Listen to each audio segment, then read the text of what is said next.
Sky News with Anna Jones. Good evening. BBC trustees have approved plans for a radical overhaul of the corporation, which is expected to lead to thousands of job cuts. News and factual programmes are expected to bear the brunt of the cuts as the BBC tries to plug a £2 billion gap in its finances.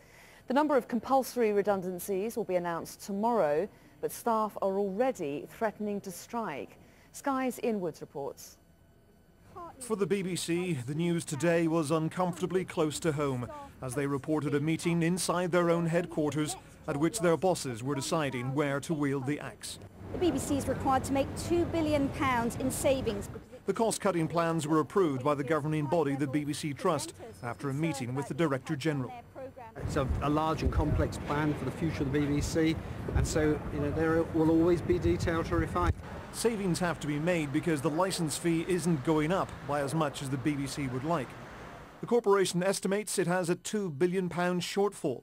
Its expected TV and radio news, factual programmes and the BBC's website will be hardest hit. Insiders report that around 1,700 jobs will go, with around 600 of them in news. Nick Robinson, BBC News. The news division is a likely target because it has a reputation in the industry for being overstaffed, Prime Minister James Landell, BBC News. with the BBC often sending several reporters to cover the same story.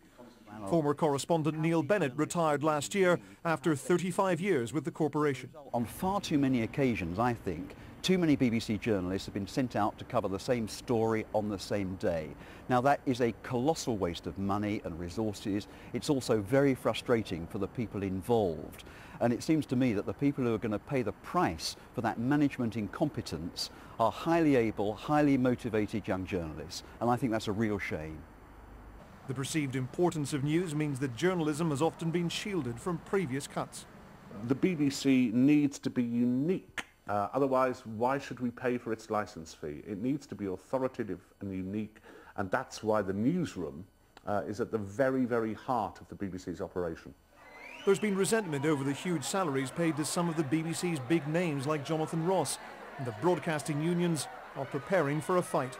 They spend millions of pounds every year on consultants. There are plenty of people who get millions of pounds in bonuses every year. There are some presenters who earn the equivalent salary of 600 broadcast journalists. Senior managers have already been briefed on the plans. The rest of the staff will be told their fate tomorrow morning. Ian Woods, Sky News.